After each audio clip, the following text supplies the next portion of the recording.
জাহেলিয়াতের যুগটি।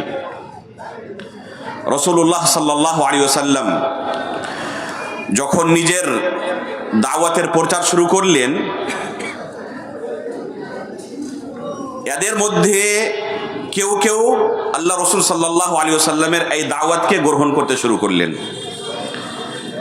এদের কি সাহাবায়ে কেরাম বলেন, যারা আল্লাহ রসুল সাল্লাল্লাহু আলাইহি ওয়াসাল্লামকে দেখেছেন, আল্লাহ রসুল সাল্লাল্লাহু আলাইহি ওয়াসাল্লামের সাথে সাক্ষাৎ করেছেন ইমানের অবস্থায়, আর ইমানের ওপরই উনাদের মৃত্যু হয়েছে।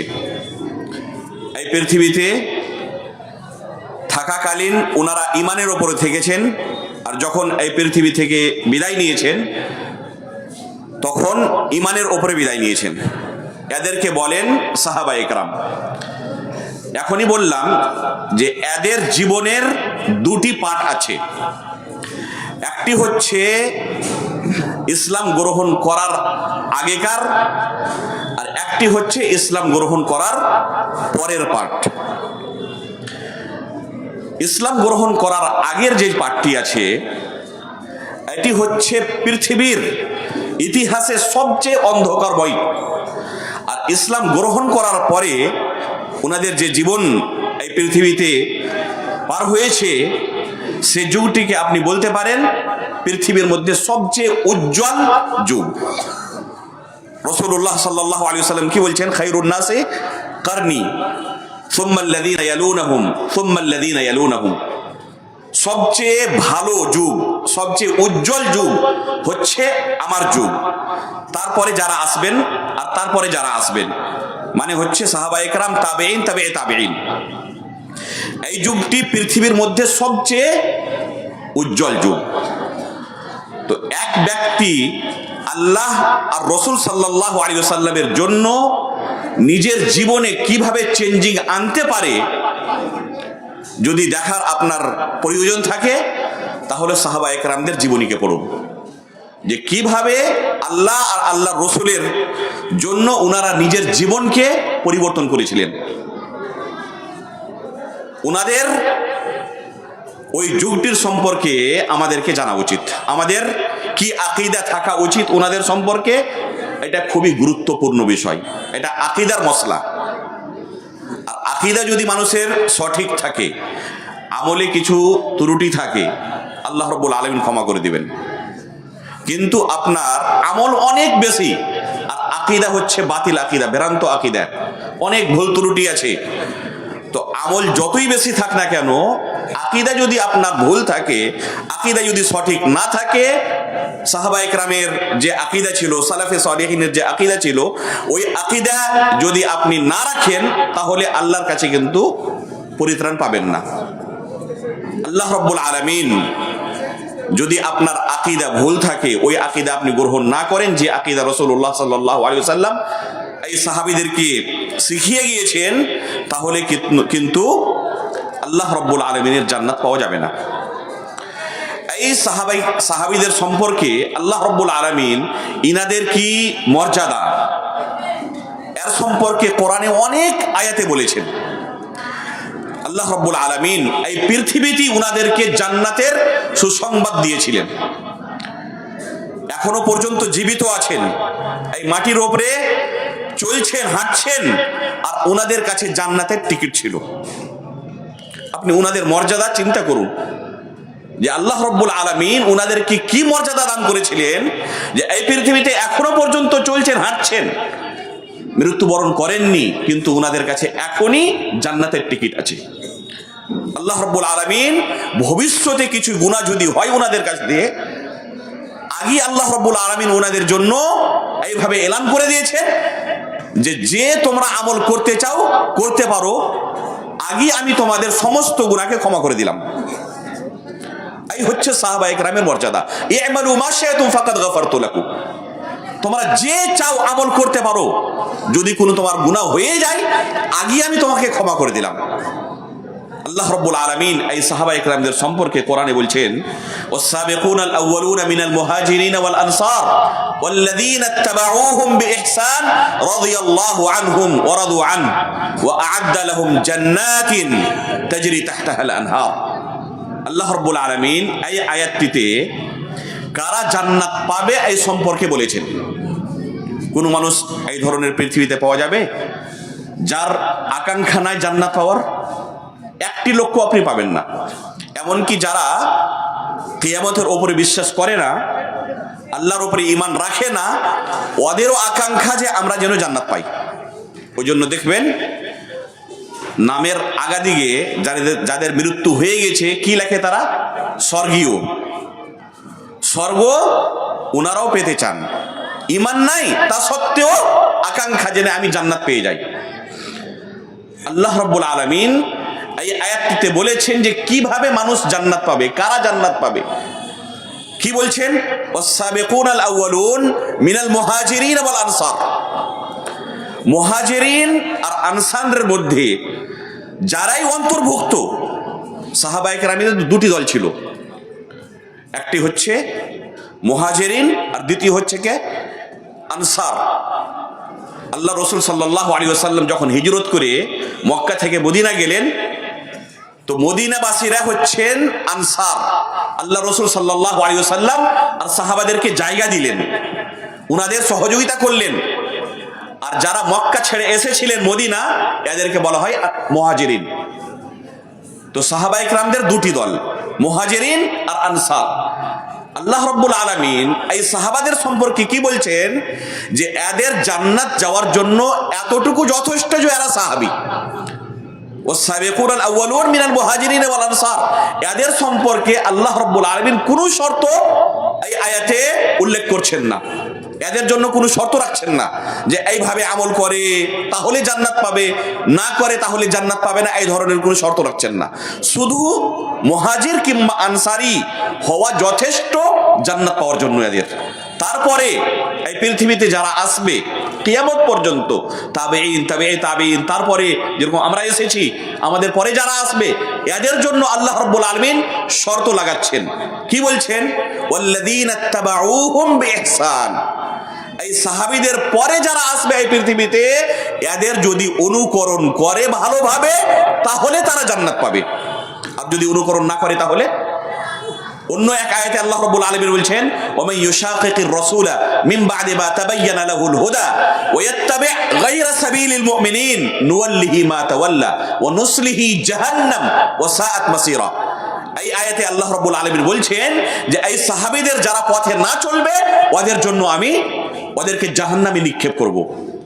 তো সাহাবীদের যদি অনুকরণ করি তাহলে আমরা জান্নাত পাবো, ওদের পথে না চলি, অনুকরণ না করি, তাহলে কিন্তু আল্লাহ রাব্বুল আলামিন জাহান্নামে আমাদেরকে নিক্ষেপ করবেন। তো সাহাবীরা হচ্ছেন মাপকাঠি, তারাজু। উনাদের মতো যদি আমাদের ঈমান থাকে, আল্লাহ রাব্বুল আলামিন গ্রহণ করবেন আমাদের ঈমানকে। উনাদের মতো আমাদের ঈমান না থাকে, আল্লাহ রাব্বুল আলামিন আমাদের ঈমানকে গ্রহণ করবেন না। ফাইন আমানু বিমিসলি মা আমানতুম বিহি ফাকাদ ইহতাদাউ। আল্লাহ তাআলা কি বলছেন কোরআনে? যদি পরের লোকেরা সাহাবারা যেভাবে ঈমান এনেছিলেন ওই ধরনের ঈমান আনেন, আমাদের ঈমান যদি সাহাবায়ে কেরামের ঈমানের মতো হয়, তাহলে আল্লাহ কি বলছেন? ফাকাদ ইহতাদাউ, তাহলে ওরা হেদায়েত পাবে।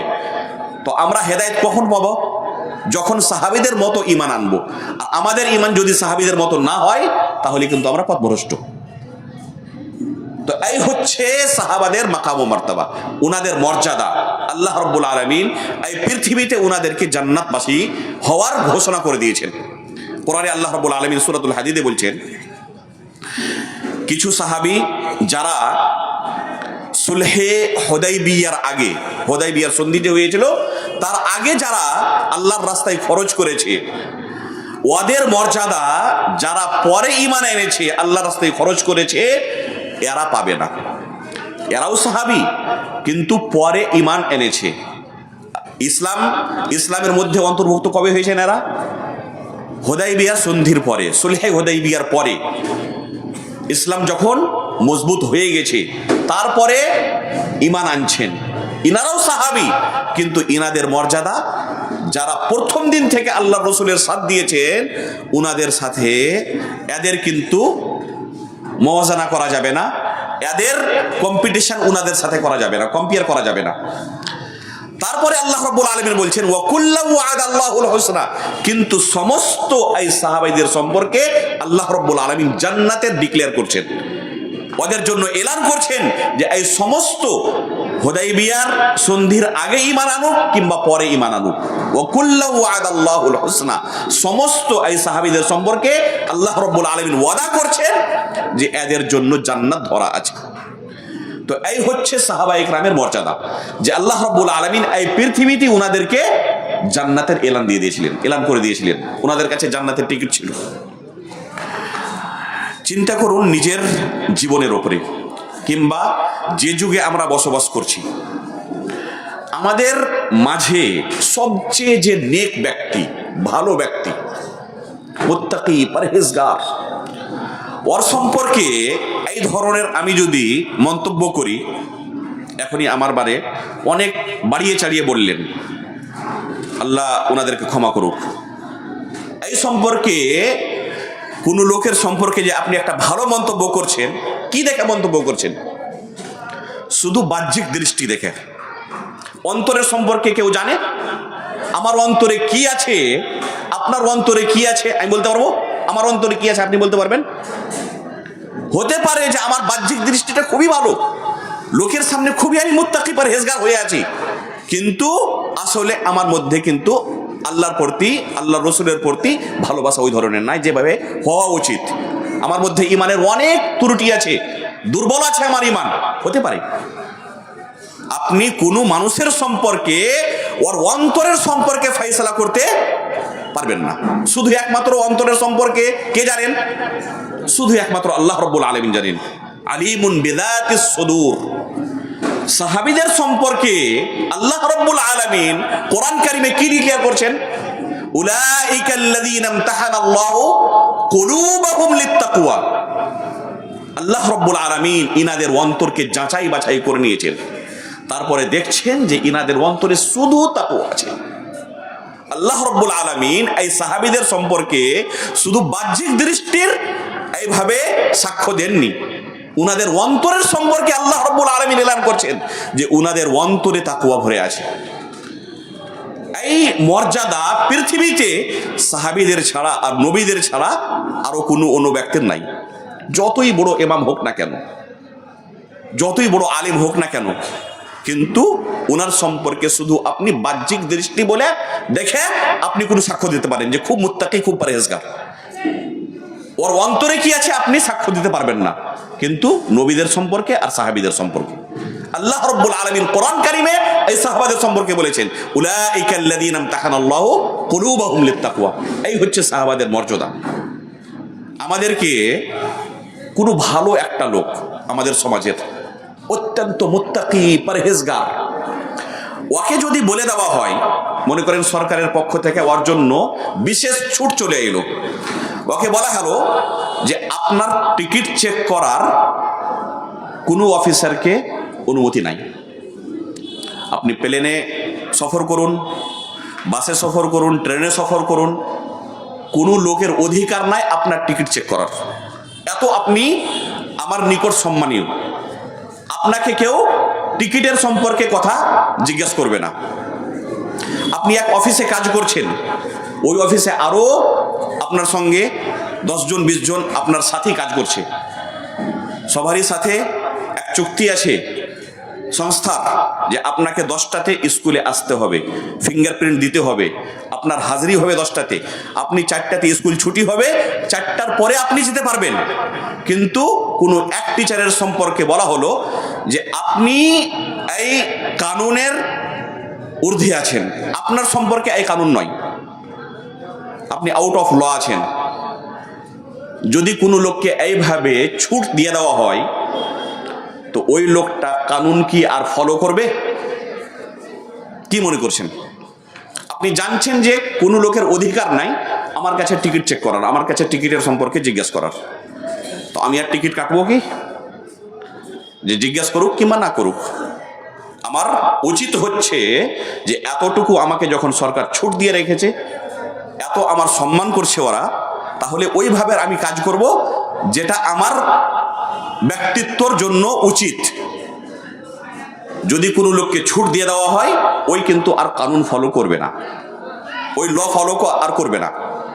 এই সাহাবীদেরকে আল্লাহ রাব্বুল আলামিন জান্নাতের টিকিট দিয়ে দিয়েছেন, ইনাদের হাতে জান্নাতের টিকিট আছে। আর দেখুন ওনাদের জীবনী, যে কিভাবে ওনারা জীবন পার করেছেন। আপনি ওনাদের জীবনী পড়বেন, এক এক সাহাবীর জীবনী পড়বেন, বলতে বাধ্য হবেন যে সত্যি ইনারা হক রাখেন, যে জান্নাতের টিকিট ইনাদেরকে এই পৃথিবীতে দেওয়া উচিত। ওনাদের এক এক সাহাবীর জীবন পড়ে আপনার এটাই মন্তব্য হবে। আপনি আবু বকর সিদ্দিক রাদিয়াল্লাহু তাআলার জীবনী পড়ুন, ওমর ফারুক রাদিয়াল্লাহু তাআলার জীবনী পড়ুন, ওসমান গনি রাদিয়াল্লাহু তাআলার জীবনী পড়ুন, আলী রাদিয়াল্লাহু তাআলা আনহু, আব্দুর রহমান বিন আউফ রাদিয়াল্লাহু তাআলা আনহু, সাদ বিন আবি ওয়াক্কাস রাদিয়াল্লাহু তাআলা আনহু। আপনি চিন্তা করতে পারেন না যে মানুষ এত আল্লাহকে ভালোবাসতে পারে, দ্বীনের জন্য, ইসলামের জন্য এইভাবে অবদান দিতে পারে, নিজেকে কোরবান করে দিতে পারে। কিন্তু এই সাহাবীরা করে দেখালছেন। আমরাও দাবি করি না যে আল্লাহ আর আল্লাহ রসুলের সাথে আমরা খুব ভালোবাসা করি, আল্লাহ আর আল্লাহ রসুলের ভালোবাসি, খুব দাবি করি আমরা। কিন্তু যদি পরীক্ষা হয় তাহলে জেনে যাব যে কে নিজের দাবিতে সত্য আর কার দাবি কতটুকু মিথ্যা। এই সাহাবীরা যখন দাবি করতেন যে আল্লাহ আর আল্লাহর রসুলকে আমরা নিজের জান থেকে, নিজের নফস থেকেও বেশি ভালোবাসি, তো ওনারা এটাকে সাব্যস্ত করে দেখালছেন যে সত্যি আমরা নিজের নফস থেকে, নিজের পিতামাতা থেকে, নিজের স্ত্রী থেকে, নিজের ছেলে মেয়ে থেকে আল্লাহ আর আল্লাহর রসুলকে বেশি ভালোবাসি। ওনারা এটাকে দেখালছেন।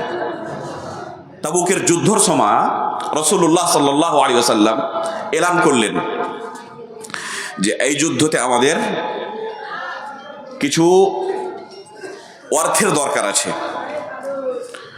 চাঁদার দরকার আছে। এখনো দেখলাম আমরা চাঁদার জন্য বারে বারে এলান হচ্ছে।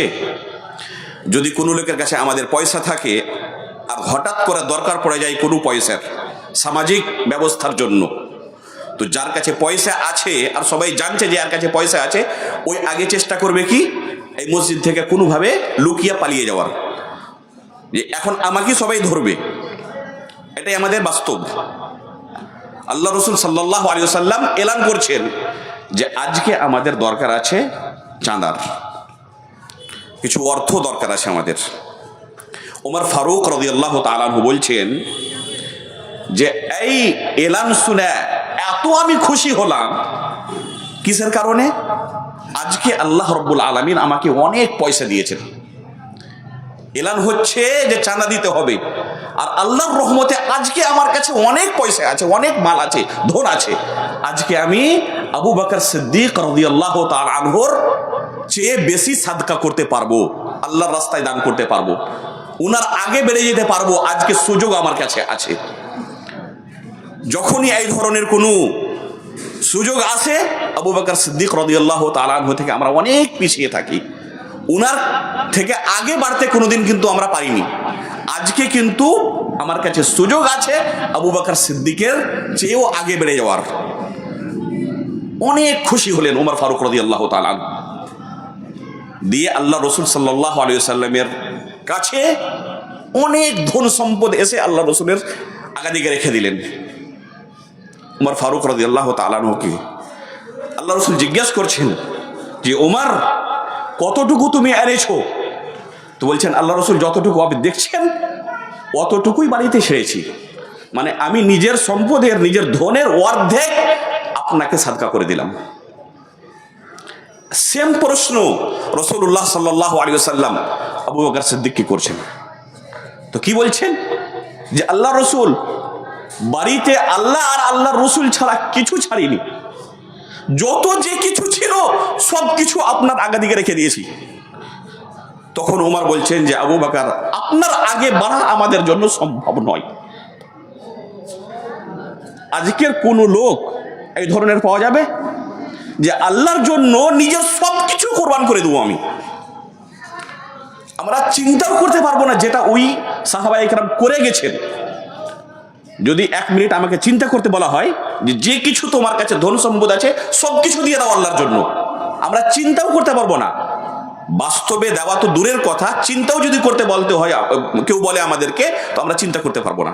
আর এই সাহাবায়ে কেরাম ওই কাজ করে গেছেন। উমর ফারুক রাদিয়াল্লাহু তাআলা আনহুর কথা বললাম।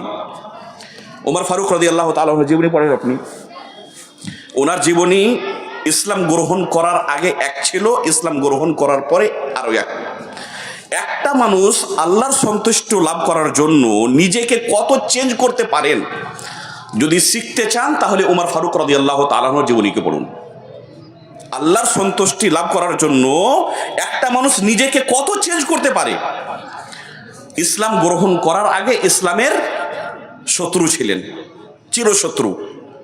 যখন ইসলাম গ্রহণ করছেন তো আল্লাহ আর আল্লাহর রসুলের জন্য এমনভাবে নিজেকে কোরবান করে দিচ্ছেন, যদি কোনো সময় দেখছেন কোনো লোককে যে আল্লাহ আর আল্লাহ রসুলের সম্পর্কে ওর মধ্যে যে ঈমান হওয়া উচিত ওই ধরনের ঈমান নাই, কিংবা আল্লাহর রসুলের সাথে বেয়াদবি করছে, তো কি বলতেন উমর ফারুক রাদিয়াল্লাহু তাআলা আনহু?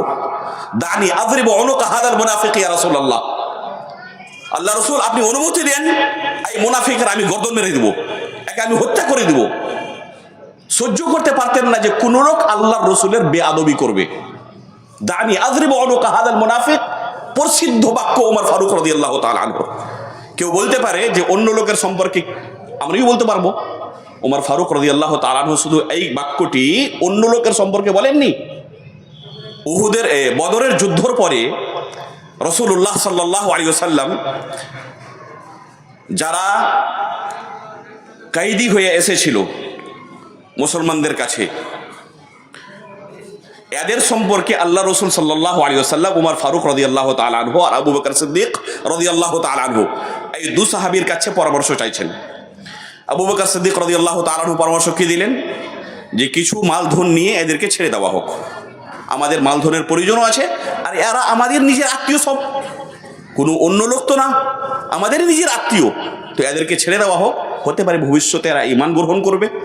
আর এখন আমাদের আর্থিক অবস্থা অনেক দুর্বল, তো কিছু এদের কাছ থেকে আমরা টাকা পয়সা যদি নিই ফিদিয়া হিসাবে, তাহলে আমাদের আর্থিক অবস্থাও একটু ভালো হয়ে যাবে। ওমর ফারুক রাদিয়াল্লাহু তাআলা আনহুকে আল্লাহ রসুল সেম প্রশ্ন করছেন, কি উত্তর দিচ্ছেন? ওমর ফারুক রাদিয়াল্লাহু তাআলা বলছেন যে আল্লাহ রসুল, এরা হচ্ছেন আল্লাহ আর আল্লাহর রসুলের শত্রু, ইসলামের শত্রু, এদেরকে হত্যা করা হোক।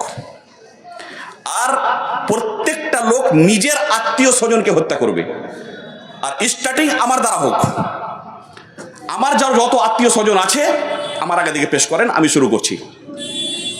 তো এটা শুধু অন্য লোকের সম্পর্কে না, ওমর ফারুক রাদিয়াল্লাহু তাআলা আনহু দরকার পড়লে নিজের আত্মীয় স্বজনের জন্য আল্লাহ রসুলের কাছে গুজারিশ করছেন যে আল্লাহ রসুল আমাকে দেন, আমি নিজে থেকে শুরু করব।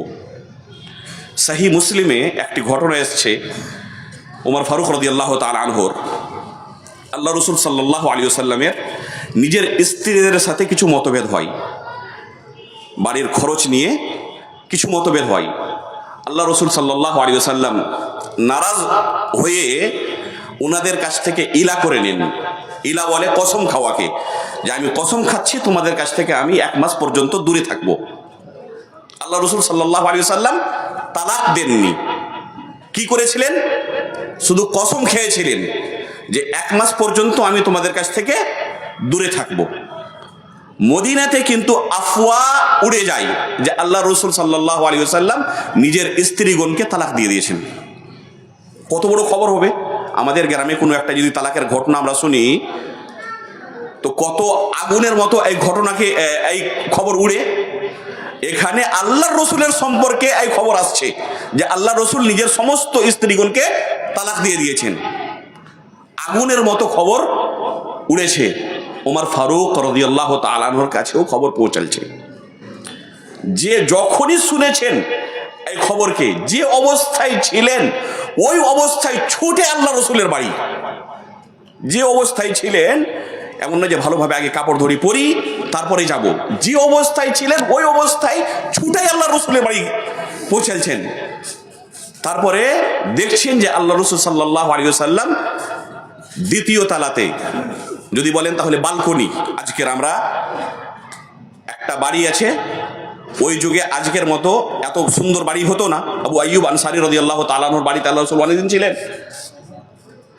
দেখছেন যে আল্লাহ রাসূল সাল্লাল্লাহু আলাইহি ওয়াসাল্লাম ওপর তলায় আছেন, আর দরজাতে গেটে রাবাহ রাদিয়াল্লাহু তাআলা আনহু গেটম্যান হিসেবে বসে আছেন, যে কোনো লোক যদি আসে তাহলে আগে অনুমতি নিতে হবে, তারপরে ভিতরে যেতে পাবে। ওমর ফারুক রাদিয়াল্লাহু তাআলা যখন দেখছেন যে রাবাহ রাদিয়াল্লাহু তাআলা আনহু গেটম্যান হিসেবে বসে আছেন, তো বলছেন রাবাহ রাদিয়াল্লাহু তাআলা আনহুকে, আল্লাহর রাসূলের কাছে আমার জন্য অনুমতি নাও, আমি আল্লাহ রাসূলের কাছে আসতে চাইছি, আল্লাহ রাসূলের সাথে কিছু কথা বলতে চাইছি। আপনারা জানেন ওমর ফারুক রাদিয়াল্লাহু তাআলা আনহুর এক মেয়ে হাফসা রাদিয়াল্লাহু তাআলা আনহা উম্মুল মুমিনিন রাসূলুল্লাহ সাল্লাল্লাহু আলাইহি ওয়াসাল্লামের এক স্ত্রী, উনারও এক মেয়ে আল্লাহ রাসূলের কাছে আছে। লোক কি ভাববে? এইভাবে যদি আমার বাড়িতে মনে করেন যে আমার স্ত্রীর সাথে কিছু কথা হয়ে গেছে আমার, আর আমার শ্বশুর যদি তাড়াতাড়ি করে আসে, তো আমি কি ভাববো? আমার পক্ষে কথা বলবে না নিজের বেটির পক্ষে হয়ে কথা বলবে? সব এটাই ভাববো না যে ওনার বেটির সাথে আমার কিছু দ্বন্দ্ব হয়ে গেছে, কিছু কথা হয়ে গেছে, ওই জন্য আমার শ্বশুর নিজের বেটির পক্ষ থেকে আমাকে কিছু শুনেতে এসছে, এটাই ভাববো না? ওমর ফারুক রাদিয়াল্লাহু তাআলা আনহুর বেটি, ওনার মেয়ে আল্লাহ রাসূল সাল্লাল্লাহু আলাইহি ওয়াসাল্লামের স্ত্রী উম্মুল মুমিনিন হাফসা রাদিয়াল্লাহু তাআলা আনহা, আর ওমর ফারুক রাদিয়াল্লাহু তাআলা এভাবে অনুমতি চাচ্ছেন। রাবাহ রাদিয়াল্লাহু তাআলা আনহু আল্লাহ রাসূলের চেহারার দিকে দেখছেন, শব্দ আল্লাহ রাসূল সাল্লাল্লাহু আলাইহি ওয়াসাল্লাম শুনছেন। যেভাবে রাবাহ রাদিয়াল্লাহু তাআলা শুনলেন, এইভাবে আল্লাহ রাসূল শুনেছেন উমরের কথা। রাবাহ রাদিয়াল্লাহু তাআলা আনহু আল্লাহ রাসূলের চেহারা দিকে দেখছেন যে আল্লাহ রাসূল অনুমতি দিচ্ছেন না অনুমতি দিচ্ছেন না। কোনো আল্লাহ রাসূলের পক্ষ থেকে ইশারা না পাওয়ার কারণে রাবাহ রাদিয়াল্লাহু তাআলা আনহু চুপ করে থাকছেন, কিছু বলছেন না। ফের ওমর ফারুক রাদিয়াল্লাহু তাআলা আনহু বলছেন রাবাহ রাদিয়াল্লাহু তাআলা আনহুকে, আল্লাহ রাসূলের কাছ থেকে আমার জন্য অনুমতি নাও, আমি আসতে চাইছি, আল্লাহ রাসূলের সাথে বসতে চাইছি, কিছু কথা বলতে চাইছি। দ্বিতীয়বারও আল্লাহ রাসূলের পক্ষ থেকে কোনো উত্তর না পাওয়ার কারণে রাবাহ রাদিয়াল্লাহু তাআলা চুপ করে থাকছেন। তৃতীয়বার ওমর ফারুক রাদিয়াল্লাহু তাআলা কি বলছেন যে আল্লাহ রাসূলের কাছে আমার জন্য অনুমতি নাও, আমি আসতে চাইছি, আল্লাহ রাসূলের সাথে কথা বলতে চাইছি। হতে পারে যে আল্লাহ রাসূলের মনে এটা এসেছে যে আমি নিজের মেয়ের পক্ষ হতে কিছু কথা বলতে চাইছি। যদি এটা মনে করছেন, তাহলে আল্লাহ রাসূল যদি এখন আমাকে আদেশ দেন, তো আমি নিজের বেটিকে হত্যা করে দেবো। শুধু খালি আল্লাহ রাসূল আদেশ দেন তো আমি নিজের বেটিকে হত্যা করে দেবো। শুধু আল্লাহ রাসূলের আদেশ আমার জন্য যথেষ্ট। আমি নিজের বেটির পক্ষ হয়ে কথা বলতে আসিনি। আজকে আল্লাহ রাসূল সাল্লাল্লাহু আলাইহি সাল্লামকে অন্তরে কষ্ট এসেছে, আর এই কষ্ট আমার সহ্য হচ্ছে না। ওই জন্য আল্লাহ রাসূলের সাথে আমি বসে কিছু কথা বলতে চাইছি, যেন আল্লাহ রাসূলের এই কষ্টকে আমি কম করতে পারি। তখন আল্লাহ রাসূল সাল্লাল্লাহু আলাইহি ওয়াসাল্লাম ওনাকে অনুমতি দিচ্ছেন। ওমর ফারুক রাদিয়াল্লাহু তাআলা আনহু আল্লাহ রাসূলের সাথে বসে চেষ্টাতে লেগে থাকছেন যে আল্লাহ রাসূলের মুখে যেন হাসি চলে আসে। যতক্ষণ পর্যন্ত হাসি না আসছেন, চেষ্টায় লেগে আছেন। নিজের বেটিকে হত্যা করে দিবে, এক কিঞ্চিত পরিমাণও ওনার কোনো দ্বিধাবোধ নাই, শুধু আল্লাহ রাসূল সাল্লাল্লাহু আলাইহি ওয়াসাল্লামের সন্তুষ্ট লাভ করার জন্য। তো এই সাহাবায়ে কেরাম যে এই পৃথিবীতে জান্নাতের টিকিট পেয়ে গিয়েছিলেন, তো শুধু এই জন্যই পাননি, ওনারা হক রাখতেন। এইভাবে ওনাদের জীবনী পড়বেন তো এই ধরনেরই জীবনী ভরে আছে। এইভাবে যে আল্লাহ রাব্বুল আলামিন ওনাদেরকে বলেছেন ই'মালু মা শি'তুম ফাকাদ গাফারতু লাকুম। উসমান গনি রাদিয়াল্লাহু তাআলা আনহুকে আল্লাহ রাসূল সাল্লাল্লাহু আলাইহি ওয়াসাল্লাম একবার, দুইবার, তিনবার নয়, অনেকবার, অসংখ্যবার নিজের কানে শুনেছেন উসমান গনি রাদিয়াল্লাহু তাআলা আনহু। আল্লাহ রাসূল সাল্লাল্লাহু আলাইহি ওয়াসাল্লাম উসমান গনির নাম নিয়ে বলেছেন যে উসমান জান্নাতি, উসমান জান্নাতি। তাবুকের যুদ্ধের সময় যখন উসমান গনি রাদিয়াল্লাহু তাআলা আনহু 300টি আল্লাহর রাস্তায় ঘোড়া কিংবা উট সাদকা করলেন, আজকের যুগে একটি ঘোড়া কিংবা উট পুরো সাজো সামানের সাথে সাদকা করা, আজকের যুগে যদি বলি তো একটি BMW কার আল্লাহর রাস্তায় সাদকা করা। কোন লোক পাওয়া যাবে আজকে যে আল্লাহর রাস্তায় একটি BMW কার সাদকা করবে? একটি দুটি না, 300টি উসমান গনি রাদিয়াল্লাহু তাআলা আনহু এক মজলিসে আল্লাহর রাস্তায় সাদকা করেছেন। আল্লাহ রাসূল সাল্লাল্লাহু আলাইহি ওয়াসাল্লাম কি বলছেন? মা দাররা উসমান মা আমিলা বা'দাল ইয়াউমি কাত্তু, মা দাররা উসমান মা আমিলা বা'দাল ইয়াউমি কাত্তু। উসমান গনি রাদিয়াল্লাহু তাআলা আনহু যদি আজকের পরে কোনো নেকি না করেন, শুধু আজকের আইনে কি যথেষ্ট ওনার জন্য জান্নাত পৌঁছাবার জন্য? এইভাবে আল্লাহ রসুলের মুখ থেকে নিজের কানে শুনেছেন। তা সত্ত্বেও কোনো কবরস্থানের পার্শ্বে দিয়ে ওসমান গনি রাদিয়াল্লাহু তাআলা যেতেন, ঝাড়ু কাতার কানতেন, কান্না করতেন। জিজ্ঞেস করা হলো, এত আপনি কান্না কেন করেন কবরস্থানকে দেখে? তো কি বলতেন? যে এই কবর হচ্ছে আখিরাতের প্রথম মঞ্জিল। এতই যদি ফেঁসে গেলাম তাহলে আগে প্রত্যেক মঞ্জিলে আমি ফাঁসতে থাকবো, আর এতই যদি কোনো রকম বেঁচে গেলাম তাহলে আগের যতগুলো মঞ্জিল আছে সমস্ত আসান হয়ে যাবে। ওই জন্য এই কবরকে দেখে আমি কাঁদছি, কান্নাকাটি করছি।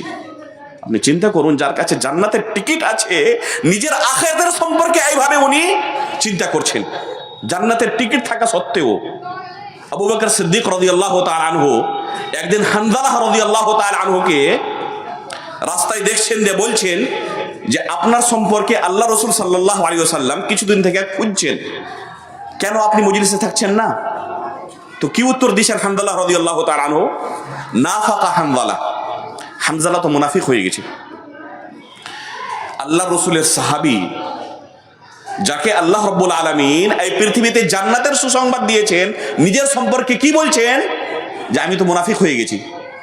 আবু বকর সিদ্দিক রাদিয়াল্লাহু তাআলা আনহু তাজ্জুব করে বলছেন যে আপনি মুনাফিক নিজেকে বলছেন, কারণ কি? তো কি উত্তর দিচ্ছেন? যে যখন আল্লাহ রসুলের মজলিসে থাকি তখন অন্তরের অবস্থা এক অন্য ধরনের থাকে, আর যখন সংসারে এসে মশগুল হয়ে যায়, ব্যস্ত হয়ে যায়, তখন কিন্তু এই ধরনের অন্তরের অবস্থা থাকে না। তো এটা তো নেফাক, আমি তো মুনাফিক হয়ে গেলাম। আবু বকর সিদ্দিক রাদিয়াল্লাহু তাআলা কি বলছেন? যদি এটা নেফাক হয় আর এই কারণে আপনি মুনাফিক হয়ে গেছেন, তাহলে তো আমিও মুনাফিক হয়ে গেছি। আল্লাহু আকবার। আবু বকর সিদ্দিক রাদিয়াল্লাহু তাআলা আনহু এই উম্মতের মধ্যে সবচেয়ে শ্রেষ্ঠ ব্যক্তি, রাসূলুল্লাহ সাল্লাল্লাহু আলাইহি সাল্লামের পরে। উনি নিজের সম্পর্কে কি বলছেন? যে আমিও তাহলে মুনাফিক হয়ে গেলাম।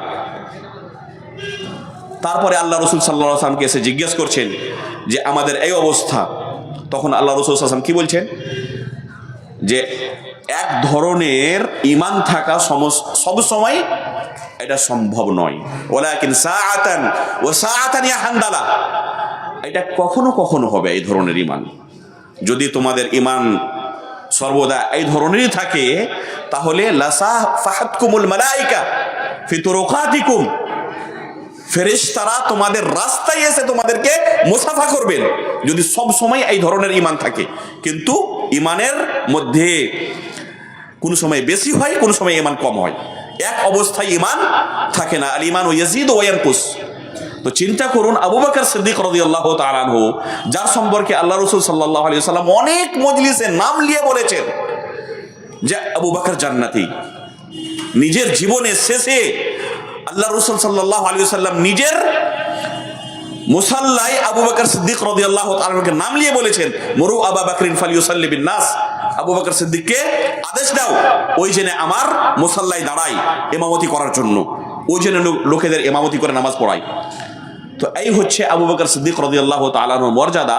আর নিজের সম্পর্কে উনি ভয় পাচ্ছেন, আমি মুনাফিক তো নই। ওমর ফারুক রাদিয়াল্লাহু তাআলা আনহু, যার সম্পর্কে আল্লাহ রাসূল অনেকবার বলেছেন যে ওমর জান্নাতি, ওমর জান্নাতি, মৃত্যুর সময়, আর মৃত্যু কি ধরনের হয়েছিল ওমর ফারুক রাদিয়াল্লাহু তাআলা আনহু, ওনার যদি আপনারা জীবনী পড়ে থাকেন তাহলে জানবেন যে ওনাকে শাহাদাতের মৃত্যু নসিব হয়েছিল।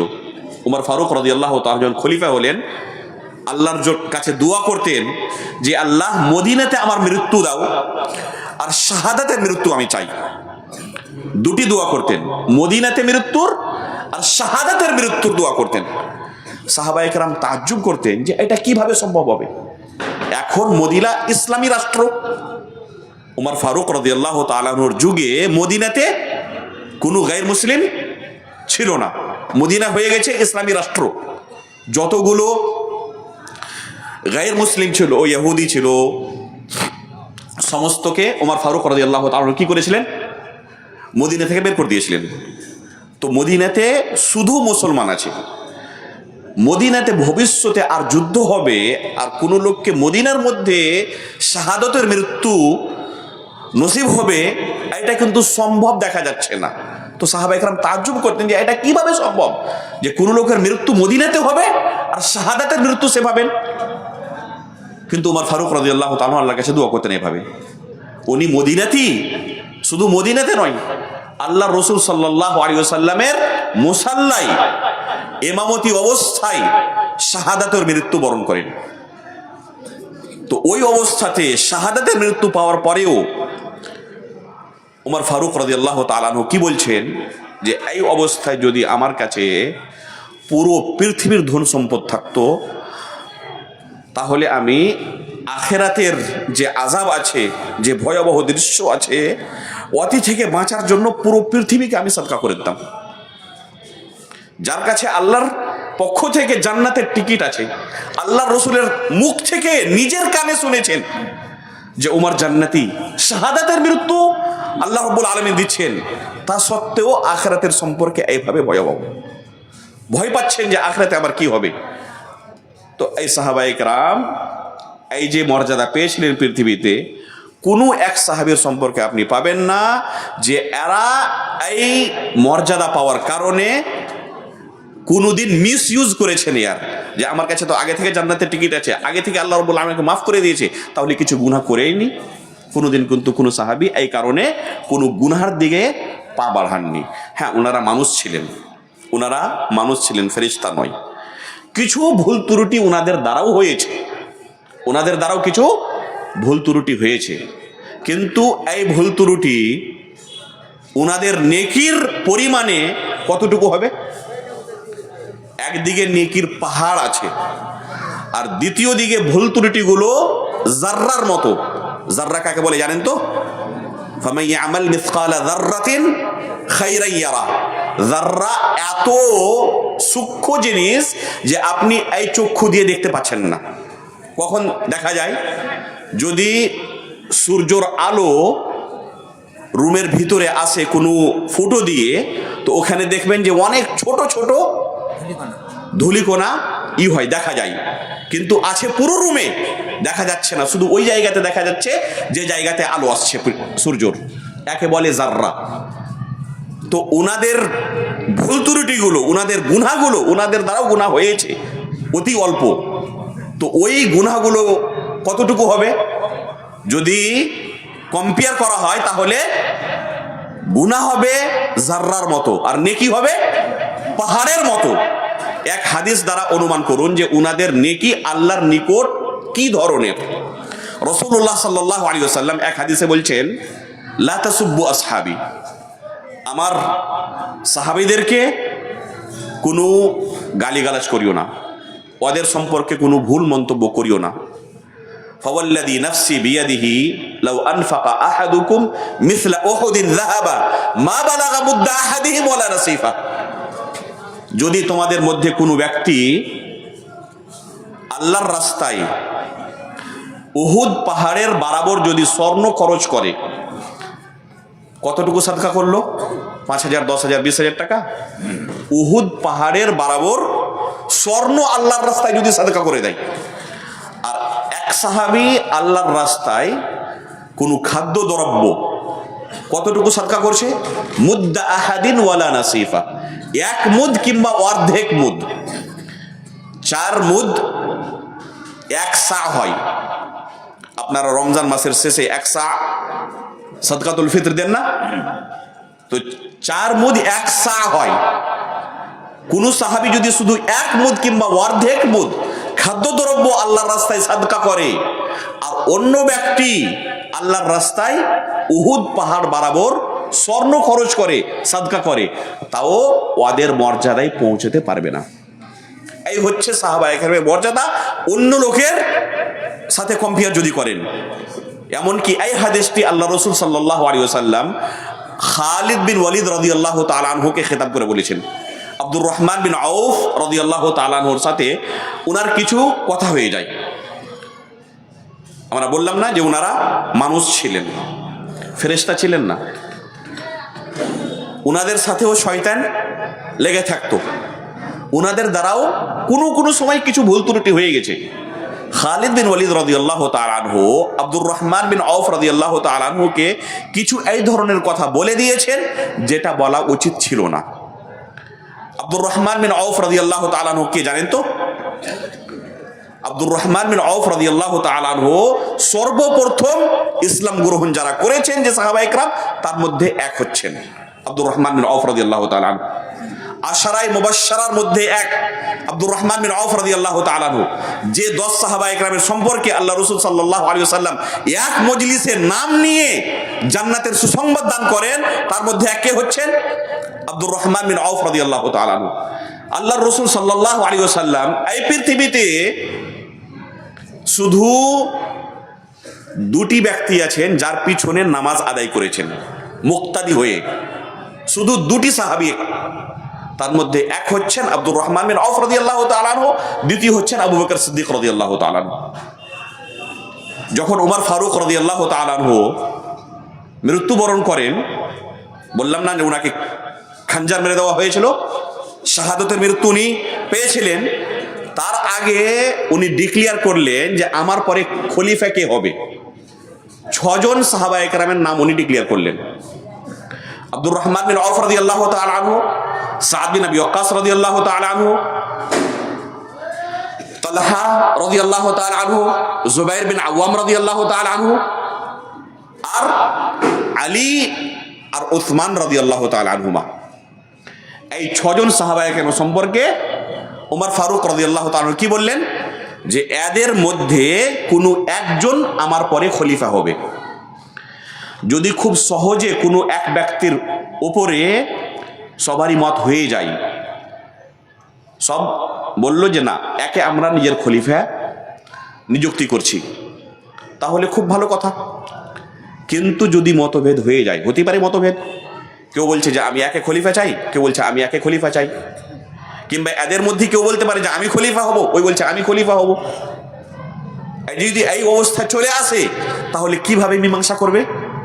তো ওমর ফারুক রাদিয়াল্লাহু তাআলা কি বলছেন, যদি মতভেদ হয়, ইখতিলাফ হয় যে খলিফা কে হবে এদের 6 জনের মধ্যে, তাহলে আব্দুর রহমান বিন আউফ রাদিয়াল্লাহু তাআলা আনহু যে কথা বলবেন ওটাই হবে শেষ ফয়সালা, চূড়ান্ত ফয়সালা, উনার কথাই হবে শেষ কথা।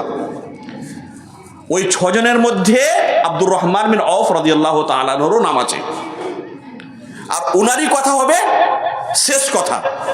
ওনার কাছে সুযোগ ছিল না যে ওই নিজের নাম পেশ করে দিবে আর বলবে যে আমি খলিফা হব।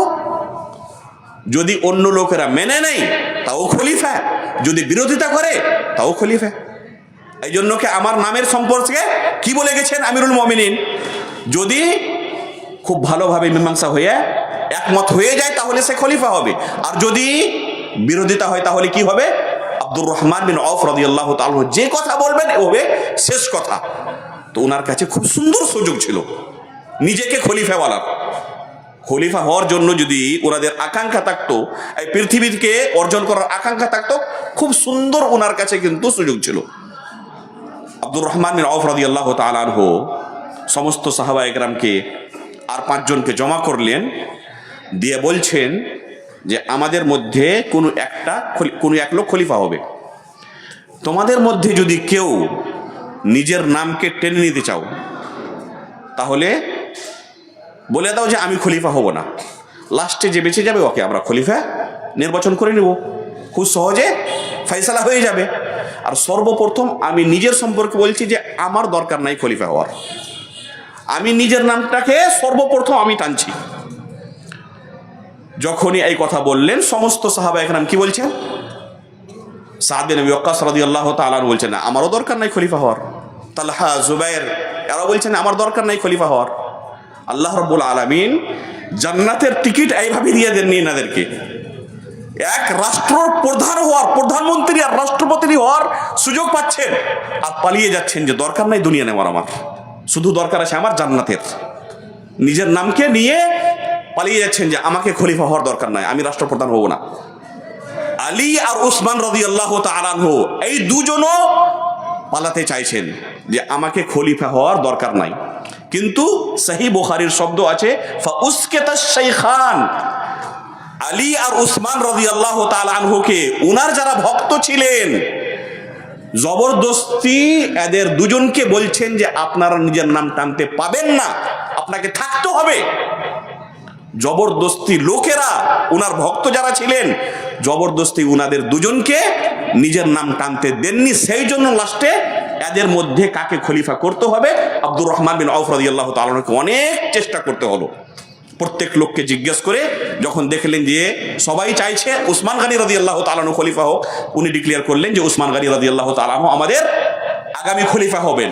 যখন উসমান গনি রাদিয়াল্লাহু তাআলা আনহুর নামের এলান করলেন, সর্বপ্রথম ব্যক্তি যে বাইয়াত করেছিলেন কে জানেন?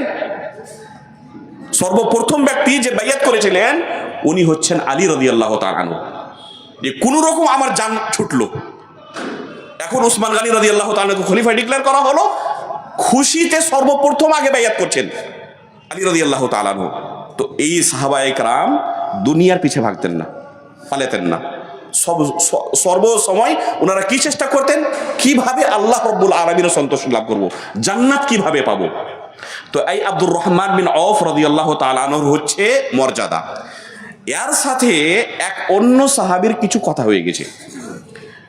দ্বিতীয় সাহাবীকে খালিদ বিন ওয়ালিদ রাদিয়াল্লাহু তাআলা আনহু। আর খালিদ বিন ওয়ালিদ রাদিয়াল্লাহু তাআলা আনহু কোনো ছোট মোটো সাহাবী না, ইনার লাকাব কি সাইফুল্লাহ। আর এই লাকাবটি কে দান করেছিলেন? আল্লাহ রাসূল সাল্লাল্লাহু আলাইহি ওয়াসাল্লাম ওনাকে এই লাকাব দান করেছিলেন। যখন এই দুজনের মধ্যে কিছু দ্বন্দ্ব হয়ে যায়, তখন আল্লাহ রাসূল সাল্লাল্লাহু আলাইহি ওয়াসাল্লাম খালিদ বিন ওয়ালিদ রাদিয়াল্লাহু তাআলা আনহুকে খেতাব করে বলছেন, ফাওয়াল্লাযী নাফসি বিয়াদিহি লাউ আনফাকা আহাদুকুম মিছলা উহুদিন যাহাবান মা বালাগা মুদ্দা আহাদিহিম ওয়ালা নাসিফা। তোমরা পরে ইসলাম গ্রহণ করেছো, আর এরা হচ্ছে সর্বপ্রথম ইসলাম গ্রহণ করনেওয়ালা। তোমরা যদি আল্লাহর রাস্তায় উহুদ পাহাড়ের বরাবর স্বর্ণ আল্লাহর রাস্তায় সাদকা করো, তাহলে এদের এক মুদ কিংবা অর্ধেক মুদ খাদ্যদ্রব্য সাদকা করারও সমান পৌঁছাতে পারবে না। তো আসলে এই খেতাবটা আল্লাহ রাসূল এক সাহাবীকে করেছিলেন। যদি এক সাহাবী যারা পরে ইসলাম গ্রহণ করেছেন, খালিদ বিন ওয়ালিদ, আব্দুর রহমান বিন আউফ রাদিয়াল্লাহু তাআলা আনহু, আর যারা প্রথমে ইসলাম গ্রহণ করেছেন, ওদের মর্যাদা পৌঁছাতে না পারেন আর ওনাদের কম্পেয়ার এইভাবে হয়, তো আমাদের সাথে ওনাদের কোনো কম্পেয়ার করা চলে কি? কোনো আজকের ব্যক্তির সাথে কম্পেয়ার করা চলে? কোনো যার কাছে বিবেক আছে কোনো ব্যক্তি বলতে পারে না যে আমাদের আজকের যুগ থেকে ওই যুগের কোনো কম্পেয়ার করা উচিত কিংবা জায়েজ হবে। তা সত্ত্বেও আপনি পাবেন আজকের যুগে অনেক এই ধরনের বিবেকহারা লোককে যারা এই সাহাবীদের সম্পর্কে অনেক ভুল মন্তব্য করে। সাহাবীরা এই ধরনের ছিলেন, সাহাবীরা এই ধরনের ছিলেন, উসমান গনি রাদিয়াল্লাহু তাআলা এই ধরনের ছিলেন, আবু সুফিয়ান রাদিয়াল্লাহু তাআলা এই ধরনের ছিলেন। উনাদের সম্পর্কে অনেক ভুল মন্তব্য করে। কোনো দলিল ভিত্তিক কথা বলে, ওর কাছে কোনো দলিল থাকে উনাদের সম্পর্কে এই ভুল মন্তব্য করার? না, জয়ীফ হাদিস দ্বারা, জাল হাদিস দ্বারা উনাদের সম্পর্কে এই ভুল মন্তব্য করেন বেশিরভাগই। আর এইগুলো কথা উনাদের বেড়ে নিলে এরও কোথায় থেকে? মোল্লা মওদুদির একটি বই আছে খেলাফত মুলুকিয়াত, বিষাক্ত বই। জামাতে ইসলামীরা এই বইটিকে খুব ভালোবাসে। এই হচ্ছে বিষাক্ত বই। এই সাহাবীদের সম্পর্কে যত ভুল মন্তব্য আজকের সমাজে আমরা দেখতে পাচ্ছি, এই বই থেকে কিন্তু এসেছে, আর জামাতে ইসলামের পক্ষ থেকে এসেছে। জায়েজ কি হবে যে এই সাহাবীদের সম্পর্কে আমরা কোনো ভুল মন্তব্য করব? আল্লাহ রাব্বুল আলামিন আমাদেরকে এটা কিন্তু পাওয়ার দেননি, অনুমতি দেননি যে আমরা ওই সাহাবীদের জন্য জজ হব, আর এই সাহাবী ঠিক আমল করেছেন, এই সাহাবী ভুল আমল করেছেন, এইভাবে কোনো ফয়সালা শোনাবো। এটা আমাদের জন্য জায়েজ নয়। সালাফে সালেহিনের এর উপরে ইজমা আছে যে কোনো সাহাবীর সম্পর্কে আমরা কোনো ভুল মন্তব্য করার হক রাখি না। শুধু একমাত্র এই সাহাবীদের সম্পর্কে আমাদের অন্তরে যেন ভালোবাসা থাকে। আল্লাহ রাসূল সাল্লাল্লাহু আলাইহি ওয়াসাল্লাম কি বলেছেন? আয়াতুল ঈমান হুব্বুল আনসার ওয়া আয়াতুন নিফাক বুগদুল আনসার। আনসারের সাথে ভালোবাসা ঈমানের আলামত, আর আনসারের সাথে বুগজ রাখা, উনাদের সাথে নফরত করা, হাসাদ করা, এটা হচ্ছে নেফাকের আলামত। কোন লোক যদি কোনো আনসারীর সাথে হাসাদ করে, নফরত করে তাহলে সে মুনাফিক, আল্লাহ রাসূল সাল্লাল্লাহু আলাইহি ওয়াসাল্লাম বলছেন। আর আনসার চেয়ে অনেক উত্তম হচ্ছেন মুহাজিররা, কারণ এরা প্রথমে ইসলাম গ্রহণ করেছে। ওই জন্য এতে থেকে আমরা বুঝতে কি পারলাম এই হাদিস দ্বারা, যে সাহাবীদের সাথে মহব্বত করা, ভালোবাসা, এটা হচ্ছে ঈমানের আলামত। যদি আমাদের মুখ দিয়ে কোনো ভুল কথা বের হচ্ছে, তাহলে আমাদের নিজের ঈমানের পরীক্ষা নেওয়া উচিত, যে আমাদের কাছে ঈমান আছে কি নাই। এটা হচ্ছে নেফাকের আলামত, আমি মুনাফিক হয়ে যাব যদি কোনো সাহাবীর সম্পর্কে আমি ভুল মন্তব্য করি। লাস্টে একটি কথা বলে আমি নিজের বক্তব্য খতম করব। আল্লাহ রাব্বুল আলামিন আমাদেরকে শিখিয়ে দিয়েছেন যে এই সাহাবীদের সম্পর্কে আমাদেরকে কি আকীদা রাখা উচিত আর কি দোয়া করা উচিত। সূরাতুল হাশরের 10 নম্বর আয়াত হচ্ছে খুবই গুরুত্বপূর্ণ আর মূল্যবান আয়াত। এই আয়াতে আল্লাহ রাব্বুল আলামিন একটি আমাদেরকে দোয়া শিখাচ্ছেন। সব সময় এই দোয়াটি পড়বেন, রব্বানা গফির লানা ওয়া লিইখওয়ানিনা আল্লাযীনা সাবাকুনা বিল ঈমান ওয়া লা তাজআল ফি কুলুবিনা গিল্লাল লিল্লাযীনা আমানু রব্বানা ইন্নাকা রাউফুর রহিম। এই দোয়া বলেই আমি নিজের বক্তব্যকে ইতি করছি। আল্লাহ রাব্বুল আলামিনের কাছে দোয়া করছি, আল্লাহ রাব্বুল আলামিন জেনে আমাদের মৃত্যু এই সালাফে সালেহিনদের আকীদার উপরে করেন, ঈমানের উপরে যেন আমাদের মৃত্যু হয়। আর আল্লাহ রাব্বুল আলামিন জান্নাতে জেনে এই সাহাবায়ে কেরামদের সাথে, নবীদের সাথে আমাদেরকে জমা করেন।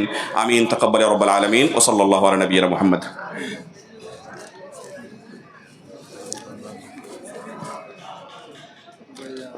ঠিক আছে। আসসালামু আলাইকুম ওয়া রাহমাতুল্লাহ। ইনি ছিলেন ডক্টর ফারুক আব্দুল্লাহ নারায়ণপুরী, খুব সুন্দর আলোচনা করলেন। আলহামদুলিল্লাহ, আমরা অনেক উপকৃত হলাম এবং অনেক কিছু শিখলাম।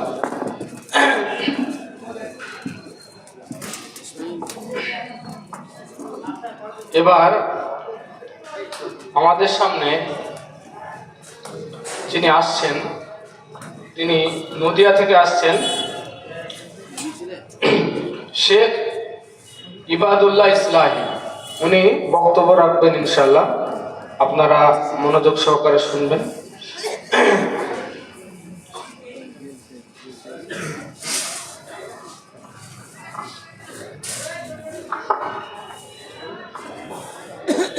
আসসালামু আলাইকুম।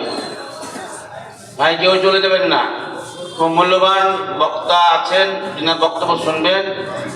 আর মা বন্ধুকে বলছি, আপনারা দানের একটু হাতটা বাড়িয়ে দিন, আপনাদের দানটা খুব কম এসেছে।